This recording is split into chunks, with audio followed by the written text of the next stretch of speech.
He's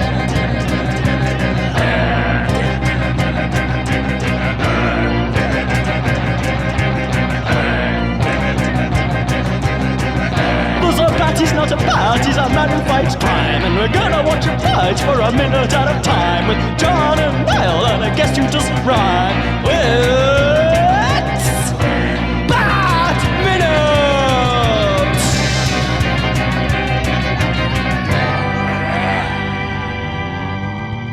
Attention, citizens of fair Gotham, and welcome to Bat Minute of the Phantasm, the show that's name is all over town, baby. I am one of your hosts, John Parker. And coming to you live via Cadaver Cam, it is me, Niall McGowan. That sounds far more unsettling when it's coming from you. I mean, it's pretty unsettling what it is, considering like it's the mental image of what's in this, in this very minute of the decrepit, molded corpse of an old man and a camera in his lap. So thanks, John. If I managed to make that a little bit even more disturbing, I guess that's an achievement in itself. In fact, I'm going to call the police on you as soon as we're done. But first, we need to get done. And we are joined, as always, by some very special guests. We have returning guests once more. It is none other than Lerczak and Rikky Wiley. Hello. Hey, woo, woo, woo. Welcome back. It's been a while. It has been a while. When was the last time that we were on? It was the end credits. Of Batman and Robin. Gotham City. Was that the time I didn't watch the film? I watched the wrong film. That was it. Yeah, probably. Yeah, you watched the wrong film, but you researched the right soundtrack. Was what it was. Okay, well, so you had this extra dimension of insight that nobody else had, but it also hilariously didn't quite know what we were talking about. Oh wow. Yeah, I've watched this film, and I also, just to make sure, I've also watched The Mask and Phantasm. Just to make sure. This is minute 43. The minute starts with a lovely abode, and it ends with abode no more. Yeah, should ask though up front, fellas, that like, and I think I know because I know you socially, but we are asking people like what their history with Mask of the Phantasm is prior to going, because we've had quite a mixed response. A lot of people have come in going like, oh yeah, some people saw it in the theaters, and some people have like, I watched it for the first time 5 minutes ago, and it's not got the kind of international sort of notoriety that like all the previous films we have had, but yeah, what's your history with the movie? I remember was it in cinemas, was it? It was in cinemas in America for like a week. Oh, okay. And it bombed. I don't think it. I think it's notorious for like how badly it did in cinemas. But I think it's because they basically didn't give it any advertising, put it out on Christmas Day in America. And then, like, by the next week, they're like, it's not making any money, pull it. And they just took it away again. And so it took until home video for it to kind of, like, start amassing a following and stuff. Oh. But yeah, I don't think it warranted, like, to their mind, I don't think they're like, oh, we should release it everywhere in theaters. They're like, it's not working, done, just wipe the slate clean. So I remember renting it from Starbuster Video, which was like a fake version of Blockbuster that we used to have before Blockbuster arrived in Liverpool. I genuinely thought it was the original. Because maybe it's just a coincidence that it just had Busters in it. Yeah. But what's the Starbuster? I don't know. But it was there for so much more of my life. Had Starbusters just down the road before Blockbusters turned up. It was a better shop for sure. Like, I remember quite liking it, not being blown away. I think I got a bit overhyped because I'd literally just come from reading Year 2 that was getting like the UK magazine edition kind of thing of that out, and I was well into the animated series, so it was very exciting. And it wasn't like, oh, that was it wasn't like I didn't enjoy it, but it was definitely it's quite like dry compared to the series itself, isn't it? It's quite sort of, the tone's even more serious. Yeah, it's much more. Yeah, it's much more of a somber affair. It's just like, but it is great. Just look at it. Just looks lovely, doesn't it? Yeah. The animated series, I don't remember having as much like women getting punched in the back of a head. And that type of thing.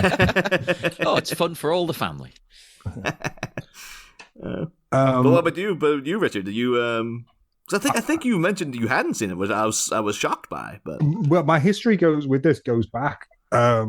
about 3 weeks when they were doing a Asylum Link fundraiser on Ullet Road, which reached capacity, and so they were turning people away from, which I thought was a bit like they should at least still be taking the money off us or something. Yeah, because there's still, asylum stuff to sort out, unless they'd sorted all of the asylum problem out. But I've got a sneaky suspicion they haven't. No, it's all fixed now. There's no more problem. Finally.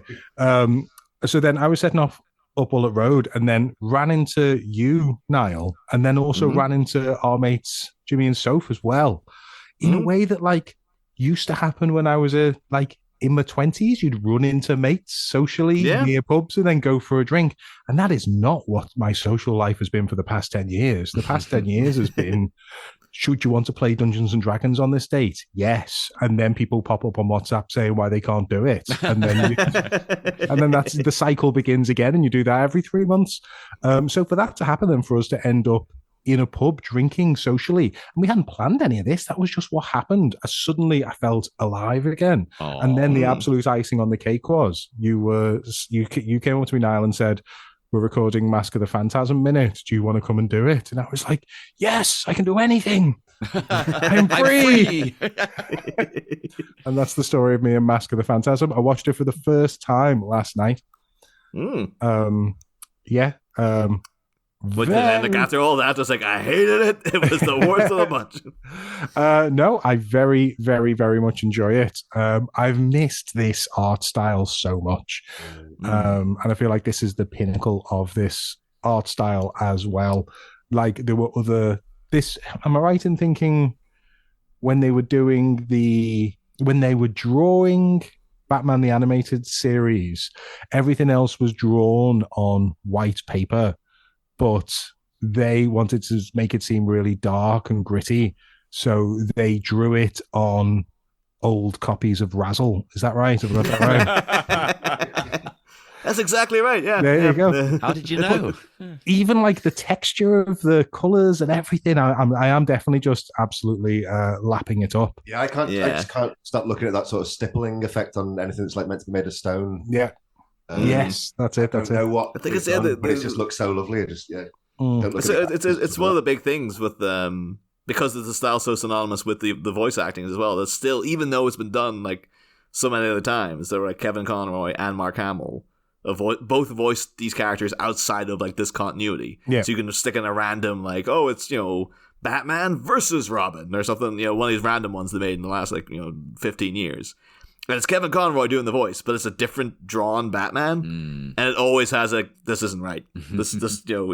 He exists I need that animation as well to go along. Like, the voice is great, but you need the whole thing for it to be perfect for me. It's every time it's like slightly distracting, or some just outright like I just can't watch it if it's like a different. Sometimes we do them like with really terrible designs, and you're like, okay, so clearly you knew enough to get the right guy in for the part, but then what you've done like atrocious, costume designs for them and stuff. But well, I don't want to sound like an old person complaining, but I find that modern ones, not just Batman, modern cartoons, they look too good. They look too like clean and neat and sharp and bold, and it kind of loses any personality. Yeah, I like to watch all my cartoons on vinyl. I don't think I've watched a cartoon from this era for like a really, really long time, because why would you? And watching this this morning, just like really nice for my eyes. Just kind of it's all a bit softer and just I'd forgotten that this is what they look like. This is the fact it's hand drawn animation rather, because I think now even 2D animation now is all done by a computer. Yeah, you get really used to it. Oh, definitely, sharp as you say. Yeah. So why this is the problem. I had a similar problem recently when I went to go and see a production of A Comedy of Errors, where I find a lot of Shakespeare quite dense, and at the end I was kind of left going, I didn't really know what was going on. Yeah. And unfortunately, I have to confess, the same is true of Mask of the Phantasm. I enjoyed every single moment of it. But what actually happens in this? Why does... Right, so this is the wheezy gangster is the last surviving gangster who was connected and was hustling Beaumont's dad. Is that right? Yeah, that's right. Yeah. Why does he go and meet the Joker? What does he want from the Joker? He wants, because they all think that Batman, they don't realize it's the Phantasm. They think Batman has started killing criminals. Mm-hmm. And so Valestra is like, there's only one person who can kill Batman. In his desperation, turns to the Joker, who's his previous employee. And so then he's like, okay. And then because the Joker is the Joker, he's like, oh yeah, I'll do that. And then kills Valestra. And so he can set up his corpse. And then when the Phantasm comes in to kill Valestra, the Joker sees him and is like, oh, no, you're not Batman, so someone else is doing this. And then the plot goes on. So why did the Joker set up a 90s camcorder on the lap of the dead gangster? I think it's because he's been told that, like, Batman's killing people. And the Joker is just like, really? Batman is killing people? I have to see this for myself. And so he set up, like, I'll set up this trap, and then via camera, when the thing goes back and it is Batman about to kill Sal Valestra, or I'll be like, oh, it was him killing people. Or if it's not, then I'll be like, it's someone else.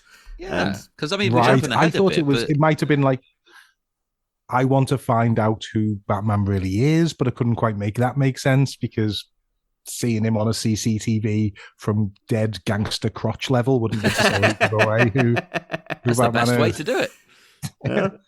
It's no, I think it's entirely because it's just like someone's like Batman's finally offing people, because this is in this universe they really stress the bat does not kill, and so the Joker's just like, I think when he's told, he's like, oh, wouldn't it be great if I'd finally driven him off the deep end, and so he just wants confirmation that it is Batman doing it, and then when he finds out it's not, he's like, oh, well, I guess whoever it is going to die now anyway. So, but he just wanted that closure, I guess. A lovely line delivery from Mark Hamill, and I'm going to botch it because I can't remember exactly how he phrases it, but it's like, you're going to be all around town, your legs and arms and spleen. Yeah, that's fantastic. And that would have been good enough on its own, but like Jazz, he knows that we're expecting it to be a trio of things, so he undermines our expectations and goes, legs and arms and spleen and head. And head. And just quickly dots that and head at the very end of it. And it's like a... although I have weird beef with that line, in that, like, because what he says is, like, there's a new face in Gotham, and soon his name will be all over town, not to speak of his legs and feet and spleen and head. And it should, in my mind, though, it should be, there's a new name in Gotham, and his face will be all over town, not also to speak of his legs. And because... It both works. What are you on about? I mean, it both works, but his face will be all over town makes more sense with the joke that he's setting up, because he's like, but then to say that his name's going to be all over town is like, it doesn't quite have the face. It should be face all over town should be what the setup of that joke. You're just sick. You just want to blow people's faces off. I think it feels like it might have been like a flub line in recording, but they're just like, nah, the take's got that good. No one's going to care. And it's only me now these years later going like, that should be... He's setting up body parts flying around town. But then he said his name's going to be all over town, which isn't a body part. But he mentioned a body part earlier in the sentence. So surely the face should be the thing that's all over town rather than the name. You're getting bogged down in the weeds. Let's go to the beginning. Let's start at the beginning of the minute. Right. Phantasm, going in on the home. I really like... More full-on Mars attacks, lady Martian entering the White House. Bit less sexy, though. Oh, the theremin was absolutely brilliant in this. Did I ever tell you that I once moved my bum away from a theremin? No, I don't think so. Sorry to lower the tone. I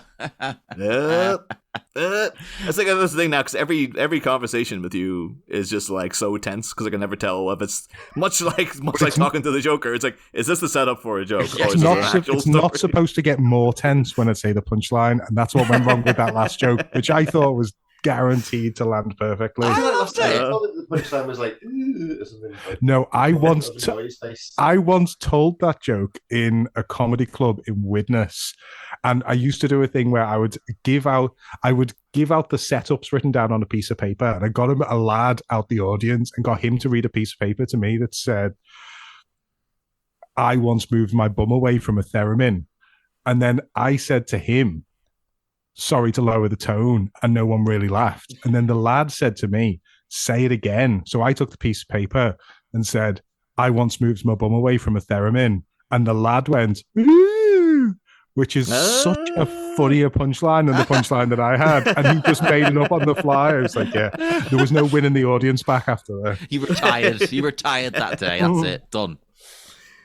Oh, the music is amazing though, because first the Phantasm, I love the way they enter the building, that we can't see it. Maintains the mystery, because at this point we don't know who they are or what they are. I think it even heightens the mystery, because it seems as if the smoke is getting sucked in behind it. It has a kind of like which it's almost like that Twin Peaks reverse, masking technique. It's almost, it seems like it's very eerie. So it's like, it's a nice touch. They didn't need to put that in, but they did. Well, it's very interesting that all of the haze and the smoke that the Phantasm moves around in behaves in a very interesting way. And it's, I really thought that the payoff for that would be like a satisfying explanation at some point of why Phantasm moves around in a haze machine. And I thought it would then explain, and it would all be, unless I've got it wrong, none of that ever happens in the film, does it? I just assumed I missed it, and it must have been. Is that a joke as well? No, I missed it. And you missed it? And I missed it. Players. Yeah, does it get explained? Oh, would that be a spoiler anyway? No, it doesn't get explained. No, it never. It's just that you're just supposed to accept. I guess maybe like in a live action movie, you'd be insisting that like, no, you have to address that. But I guess in animation, you're like, this is sort of rubber band reality. So for whatever reason, she can just like spew smoke all the time. I guess she's just got some sort of equipment built into the outfit that puffs smoke out. I guess so. She just has bad gas. It's all farts. It is truly evil gas, in the fact that it's aiding in murder. I think that'd be an interesting Batman villain. Someone who was just chronic flatulence. I'm certain there probably is someone like that. Like that'll be a thing that'll be ushered in under James Gunn's.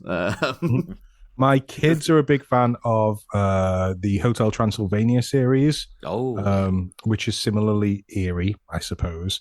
But that has the signature song is a song called "I'm in Love with a Monster," and it's played by this girl band who are called Fifth Harmony. And so we listen to a lot of Fifth Harmony at home and watch their music video on YouTube, and they try and do an opposite Phantasm for the Fifth Harmony music video. They want it to look Halloween-y, so they have a lot of green gas superimposed over these sexy girls singing, but they're obviously super aware that it's a kid's song, and that if you have green gas, that is code for a fart. Absolutely, yeah.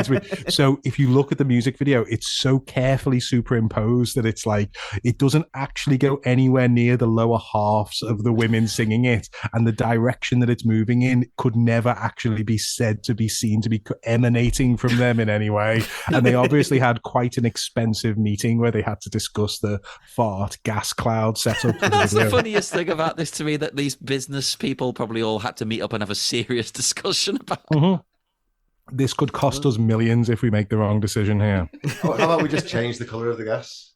No, it's not spooky enough. It's not Halloween then. We're doing a Halloween launch for this song. Does it get like red? I was like, nah, people will be like, it's like a blood mist or something. That's too spooky. Purple would be weird. Purple, yeah, but then purple also is just like, well, purple is just like kind of, everybody just likes purple as well. Yeah, so, haze as well. It's got druggy. There you go. Orange. There you go. Orange, that's pumpkin-y. It's a Halloween like colour. That's it could be Agent Orange, actually. Yeah. Orange probably isn't. If my kids are watching a film that even slightly alludes to 1970s US military war atrocities, they will just, that's straight. It's an instant no for them.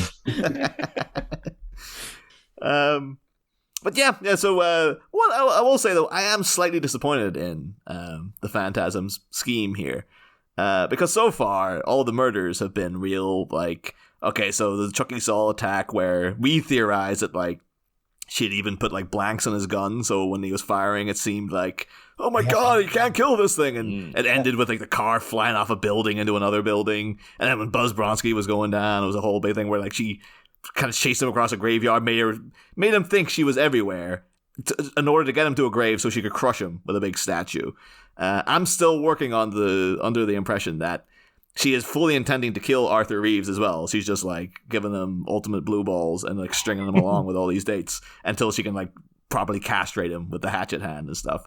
But her whole scheme to kill Sal Valestra, who's like the big cheese, the guy she wants to get, is just to go into his house and just stab him in a chair. It's like, well, where's the theatricality? Where's all the hamming it up and like trying to scare him to death beforehand? This is literally I'm just going to go in and give him the the giallo hello and just come in and just like stab him in the face and like, done. All right, I'll see you. Yeah.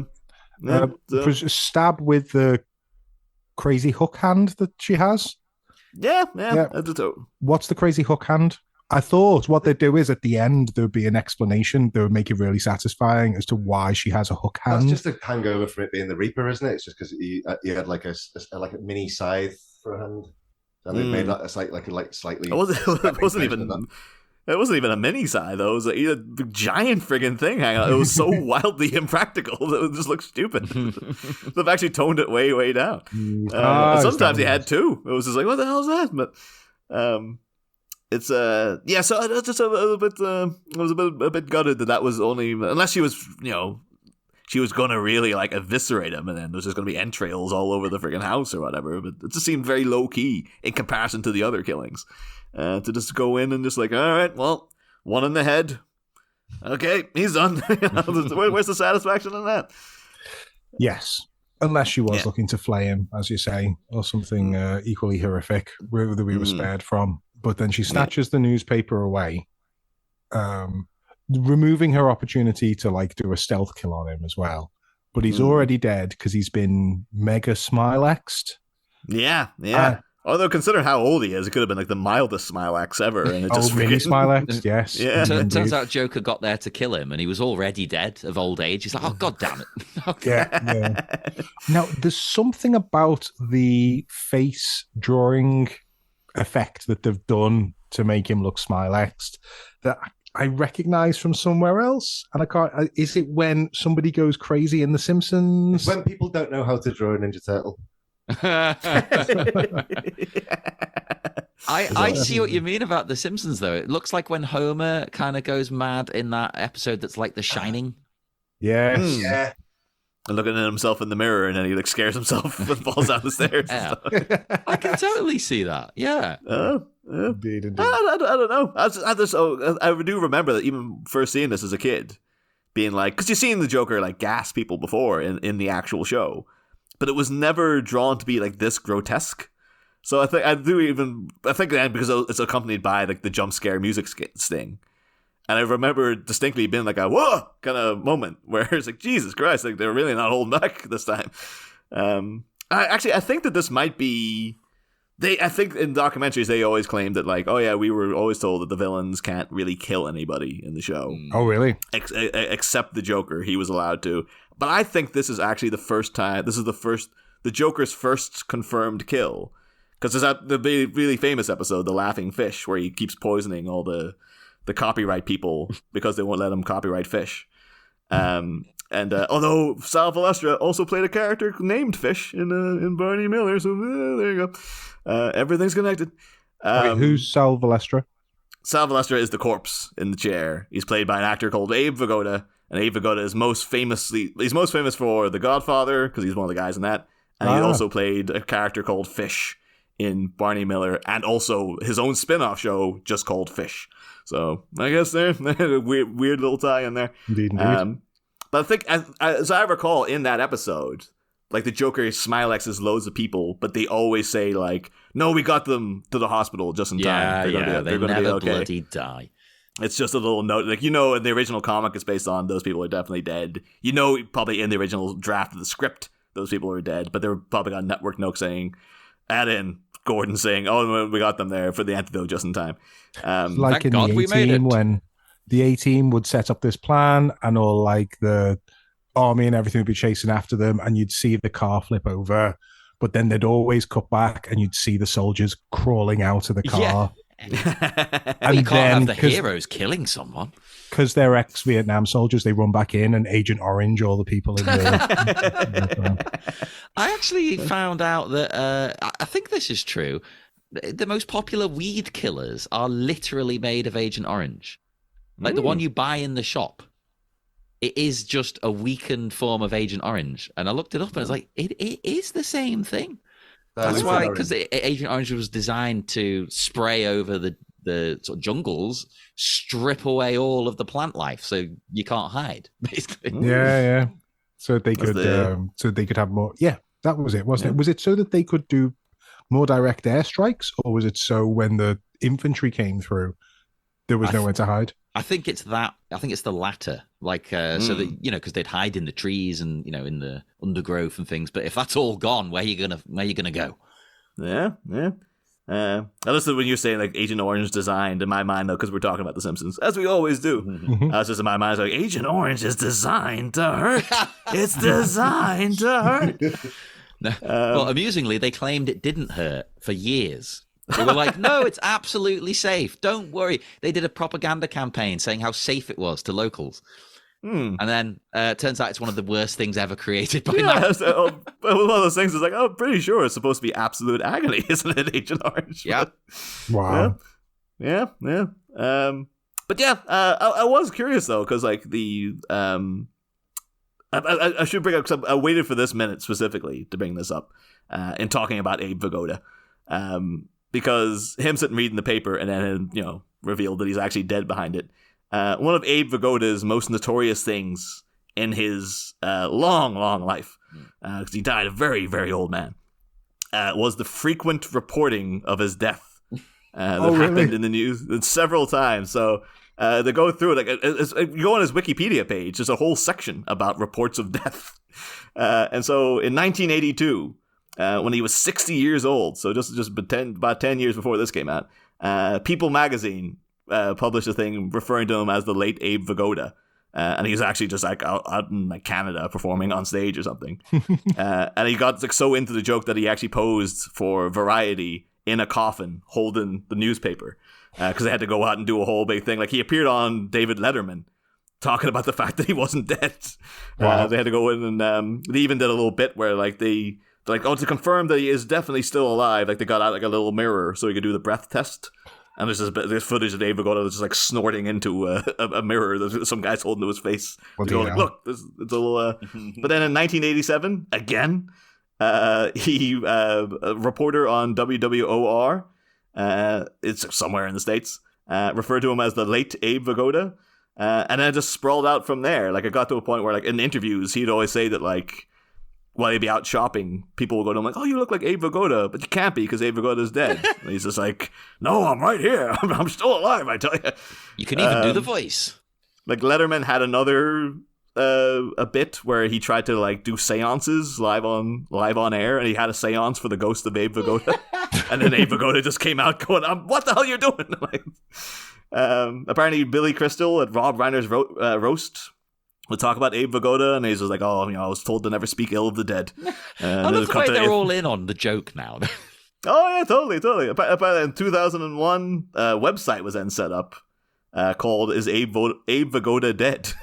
And it got so big that apparently you could get a Firefox plugin to confirm whether he was alive or dead on the daily. Amazing. Yeah. And you just get like other comedy roasts and stuff. The comedians come up and saying like, oh, my only regret is that Abe Vigoda isn't alive to see this. And I'll cut to him just sitting in the audience and stuff. I saw a busting of Billy Crystal the other day, which is Billy Crystal in Sir Kenneth Branagh's Hamlet from the 90s. And there's the clip of this online because Kenneth Branagh's Hamlet, Billy Crystal is the gravedigger, digs up a skull, holds up the skull. Hamlet takes the skull and says, alas, poor Yorick. I knew him, Horatio. I think that's the line, or I knew him well. I don't know very much about Shakespeare. I knew him, Horatio. Everyone always says well, and that's not the line. So in the play, Yorick only exists as a skull, but in Kenneth Branagh's Hamlet, they then cut to a flashback of Yorick when he was alive as the court jester. Amazing. And Yorick is played by, does anyone want to take any guesses? It can't be Billy Crystal, because he's... No. Okay, good. Abe Vigoda. No, Billy Crystal is the gravedigger who finds the skull. Say if they put him in both roles, that'd be weird. Yeah. Anyone want to take a guess? Is it the guy we were just talking about?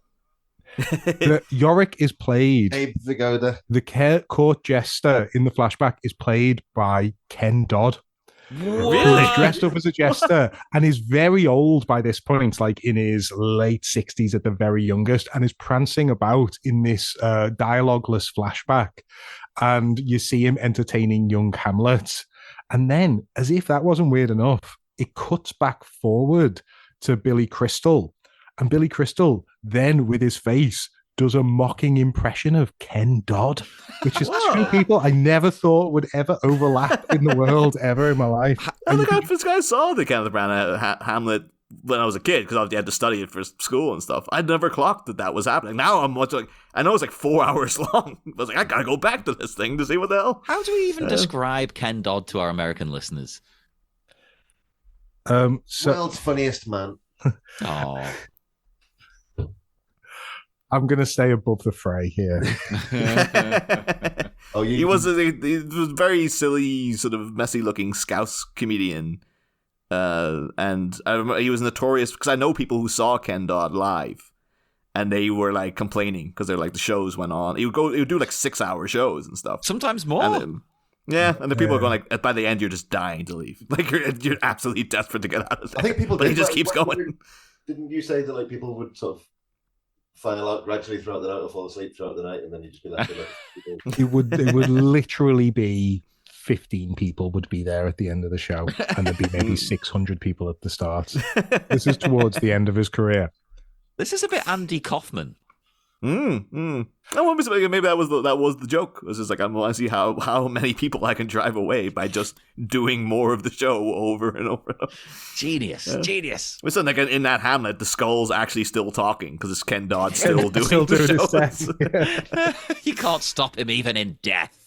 So why does the gangster sat in the chair reading the paper look like a child? That was something I found quite disconcerting. I thought that he was going to pull the newspaper away and it would be like a weird Joker freaky baby or something like that. I thought the exact same thing when I first watched it, because looking at this body in the chair, that does not look anything like Sal Valestra to me. I think it's the chair is like a massive chair. So he looks tiny, but then the paper's enormous as well. I think maybe he just shrunk. In old age, some people just get smaller. I think he wasn't that small in the previous scene. I don't know. It's not something I knocked up against myself. So, like, I'm willing to accept that the Phantasm can have an amorphous cloud of steam appear and disappear at any point without any prompting, but I don't believe that this gangster couldn't afford any chair he wanted. And somehow ended up buying a chair that was far, far too big for him. Hey, maybe that's the height of luxury and comfort, though. We wouldn't know this. We're all poor. If you're a gangster with this kind of money, you get a big chair. Yeah. Or maybe the Joker just broke his spine. Yeah. Well, that's the thing. You have to admire the Joker's level of much where the Phantasm is lacking in theatricality this minute. Just by going in and just wanting to, freaking just slice the guy in two or whatever. The Joker has some dedication in that he's obviously had to haul this body back all the way up to the 30th floor, and then like set a fire, probably because the guy came to him like in a freaking suit and tie and stuff. He's obviously stripped the body down, put him in his dressing gown and stuff, put the slippers on, and then like molded his like rictus friggin' rigor mortis hands around a newspaper, and then also set up a whole camera system and then a bomb presumably under the friggin' thing. So the Joker must have been at that for like at least 4 hours. You're missing a step there, because, and this is something that comes up from time to time in work, not just anybody can watch CCTV footage. You have to have done a day-long SIA license course in watching CCTV in order to be allowed to watch live CCTV. So that's him sat in some training center in Bootle somewhere for a whole afternoon, maybe an hour for lunch, sitting through this PowerPoint slideshow on what's appropriate and what's not appropriate when you're monitoring live CCTV. Did he get a certificate? Yeah, but they don't send the certificate for ages. Then you have to email them back and be like, "Weren't you supposed to send this out? My company's paid for this." Yeah. We've got it playing on a loop here, and I've just noticed as well that the Joker's rigged it so that his legs are crossed in different directions, in different shots. I don't know how he's done that. That's oh yeah. A wizard did it. A wizard? Oh god, I didn't think of that. But one thing I really I just like in as a little minor note is that like the camera's not the camera has to kind of turn up to look at the Phantasm. So it kind of implies that the Joker's actually been reading the paper as well as he's been waiting. So, which must be a pain in the ass because I guess he can't turn the pages, but if he can turn his legs, maybe he has a means of turning the. Would have had to have picked his favorite page. Oh, I'll read. That's got the dingbats on. I like the dingbats. He's using his knees to turn the pages, and that's why he's got the legs rigged up that way. Oh, there you go. So, yeah, probably much more of a. It's even more of a puppet corpse than originally envisioned. Although when the Phantasm, reveals what's going on, the camera's on them, and Joker's quite shocked, not in a bad way, just like surprised. Like, oh, it's not Batman. Yeah. Okay, this is interesting. Yeah. Then we get that great bit about the spleens. But what I like is that the Phantasm then, at that line, knows what's going to happen. Oh, there's a bomb. And they flee, right? Which tells me this is the first time we know, oh, wait, they're human. Yeah. Well, that's got a weird note in that, again, rubber band reality, in that, like, it's a fixed mask, but you actually see the Phantasm's eyes move. Like, it has an expressive face in terms of, like, when it finds out it's a bomb, its eyes kind of, like, expand and go, like, oh, Christ, I better get out of here. I guess it's just a little thing for, like, well, you have to convey... The animators is like their natural instinct is like we have to convey things through the face, and if it's a mask, we can't do that. But just let it go this time. I guess we'll push it as far as we can.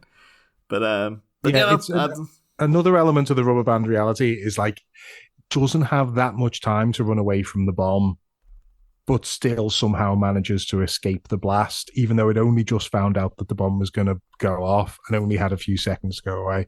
You wouldn't get away with that in a live action Batman. Where somebody had an exploding collar in St. George's Hall, and then Batman realizes it's about to go off, and the bomb goes off 3.5 inches away from Batman's face, but he just gets pulled backwards on some cable that's been CG'd out, and then it's just completely all right in the next scene. You talk about St. George's Hall in town that we walk past every day. Like, there's no way to film a Batman movie there. What are you talking about? What a ridiculous concept to go. I'm sure people listening to the show by now know because we keep constantly mentioning like St. George's Hall is in the new Batman movie. It was amazing. Yeah, we haven't shut up about it since we saw it. Yeah. There was a spooky Victorian performance I found out recently, and I think it was called the Davidson Brothers. I'm going to be embarrassed if it wasn't them. Performed in the 1860s or 1870s. And no, it must have been 1870s when spiritualism was becoming a thing. And they would connect with poltergeists. And they were on tour, and they would do this poltergeist show where they'd summon poltergeists, and they summoned poltergeists to St. George's Hall. This isn't a joke. This really happened. And the way they do is they'd have this cabinet. They'd open up the cabinet, and there'd be all like bells and bits of crockery and things inside the cabinet. Big, huge cabinet on the middle of the stage, and it was in the concert room in St. George's Hall. And they'd invite people to come up on stage and tie them up. They would both sit in the cabinet with the doors open, and people would come and tie them in knots, and they'd tie the knots as tight as they could possibly tight them, so they definitely not move at all. And people from the audience would do it, so they knew it wasn't fake. Then they'd close the doors on the cabinet, and then the poltergeist would come when they did the seance, and all the crockery would smash and things would get thrown out the top of the cabinet. And they became really famous, and they did this in St. George's Hall. But in St. George's Hall, a local Scouse famous gymnast, when they said, who wants to come and tie the knots, went, I'll do it. And he went up and he tied the best ultra knots in the world and knew exactly how to tie it, so they actually definitely couldn't move despite what tricks they had to get out of the knots on every other performance. And so they tied them both up, shut the doors on them, and then nothing happened. and they exposed the show, and apparently there was a riot in St. George's Hall, and they smashed up the cabinet that night, and it was like in all the papers and everything. To be fair, that might not be the only time it went down like that. Because in those days, you wouldn't be able to like see footage of it going correctly or anything like that. That's true. Yeah. I'm surely if anyone ties their hands behind the back, that's going to prevent them from I mean, maybe they just genuinely believe that poltergeists would come and do the show for them, and it never worked out. This is just like, it was the one time they didn't show up. It's not our Exactly. fault. They've been here every other night. Like, he was so good at tying knots. I thought you were booking the poltergeist tonight. Oh, I thought you were booking. It's difficult to, they have a busy schedule. Yeah. I thought then, because this week, it's the only minute we get of a bit of audio from one Mark Hamill. I know you, at least Rikky, like I know you're a big Star Wars guy. Like, do you recall when you first found out that Luke Skywalker was this Joker? Was it like a big deal? Because to me, it was mind blowing when I was a kid, and to a lot of people we've spoken to, it kind of had a lot of disconnect where you just couldn't quite. At first, you just couldn't really believe it was the same person and stuff. But must confess, I found out when the game Arkham Asylum came out. And for the whole, and I quite like the animated series, but for the whole of the animated series, I had no idea it was Mark Hamill at all. I was a fully grown, jaded adult by the time I found out that it was Mark Hamill. The only thing that isn't Star Wars that I ever remember him being in was The Guyver. Does anyone remember? Yeah. Yeah. I only watched that because he was in it. He had a moustache, maybe, and that's all I remember. He gets turned into a bug at the end. It's a real grotesque. It's one of those things too, where the guy's already, the career's not going great, but at least he gets to be a cool colonel or whatever in The Guyver, and then at the end his character gets it's almost got a humiliating transformation where he's just the bug starts coming out of his mouth and he's like, oh, it's a real grotesque kind of thing. And you're just like, oh man. They're just still, it feels like they're kind of dumping on Mark Hamill a little bit in it. It's just let him go out with some dignity. But at the same time, he would probably turn around and be like, oh, I love that, because I got to turn into a big bug man. That's the dream as an actor, is to transform into stuff. Milking those weird space cows. And Yeah. I'm surprised, actually, right enough. I'm surprised that, considering that, it took from 83 until, 2015 for Yeah, that sounds right, yeah. And him not cast in Star Wars, but the guy was a known voice actor in the late 90s, early 2000s. You think George Lucas would have been like, oh, you can do the voice of a thing? We've got a billion aliens here. We got Greg Proops doing an alien. Why did he get Mark Hamill in? Just to go all right, you could be Watto, or you can be it just feels like he just turned. It's like he turned his back on his boy. I think you've answered your own question there, haven't you? George Lucas was like, we've got Greg Proops. What more do we need? To be fair, you can't make him be Greg two Proops. People's voices and sellotape their heads together. And it's especially weird when you think about the fact that we found out later that Carrie Fisher was involved with the prequels. Oh yeah, she did Punch Up, didn't she? Yeah. I feel like it's understandable that Harrison Ford just wouldn't want to be involved, but Mark Hamill, I can guarantee if they had said you're coming in, you're doing the voice of friggin' Dexter Jetster or something, he would have been like, oh yes, I will 1,000,000% be there. He could have at least done the voices of one of the pod racers. Yeah, because there's about 5 million of them. I have to draw the podcast to a grinding halt here just so that we can stop, so I get to explain to Ash. When we say that Carrie Fisher did Punch Up on the script for the prequels... You mean Punch Out? No, Punch Up means make the dialogue less wooden. That was what she did for the prequels. Imagine how bad it was before she got there. Yeah, it's like you just can't hold back the tide sometimes. Although speaking of dialogue, actually, there's a thing we've been doing, and actually related to Star Wars prequels, because you fellows might be familiar with the Backstroke of the West. Oh yes, which is the retranslation from Japanese of Revenge of the Sith. So they turned it from English into Japanese, and then someone's taken the Japanese and translated that back into English, and it's come up with some absolute gibberish, basically. But they didn't do it as a joke. It was that was the only pirate copy you could get in some places, is my understanding of it. Yeah. So was it the subtitles or dubbed? It was subtitles. Yeah, it was subtitles. Yeah.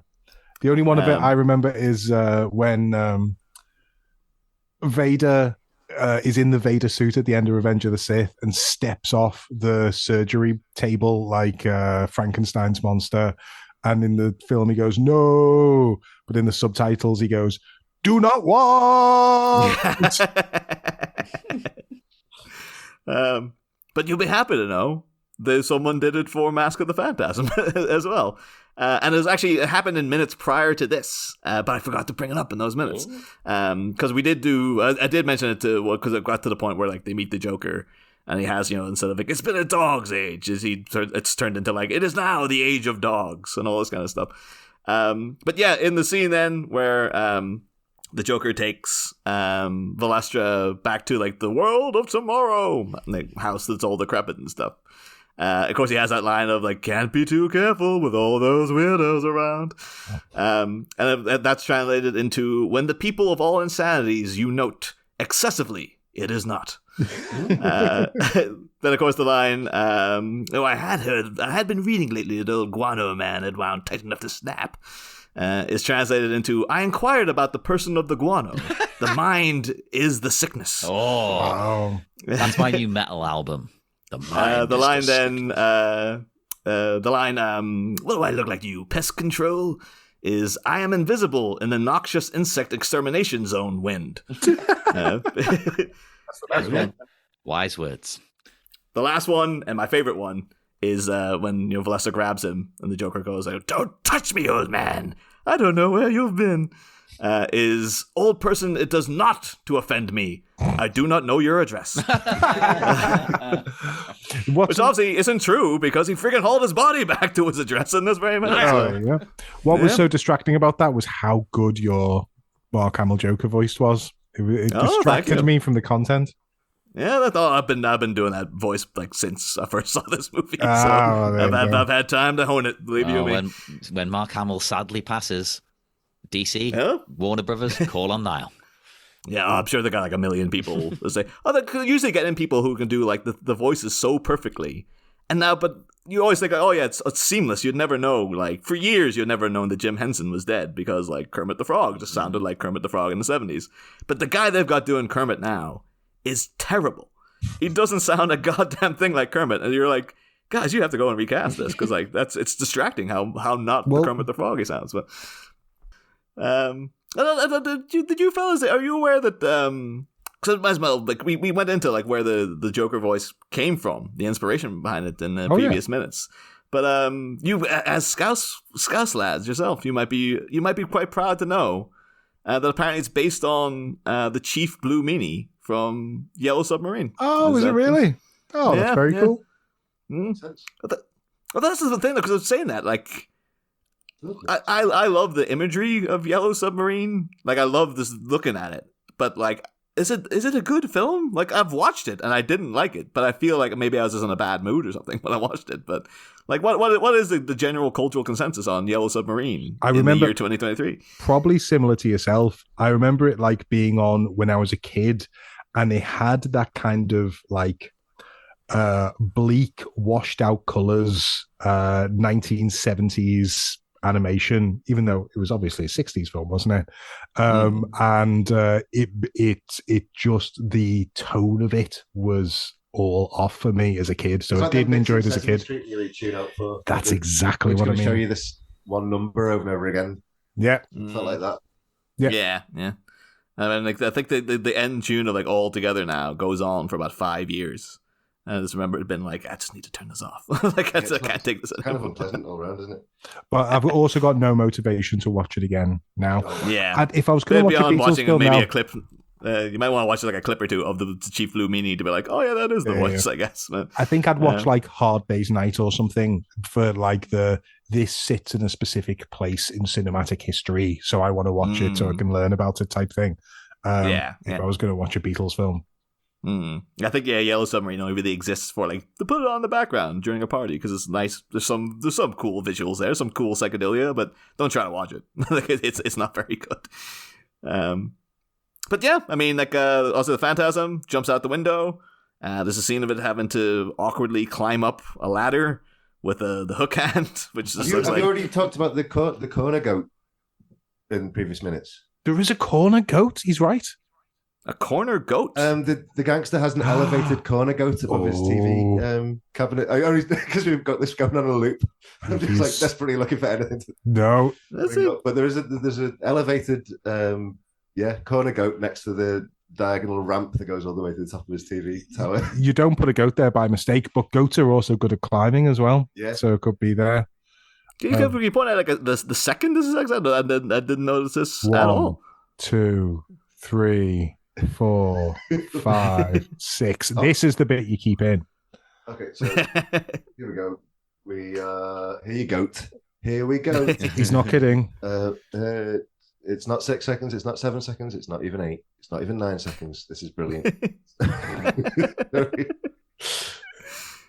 Countdown. Oh, wait, I see it. An elevated corner goat. Yeah, look at second 22 now. Yeah. 22. Okay, here we go. At second 22. I'm on second 21.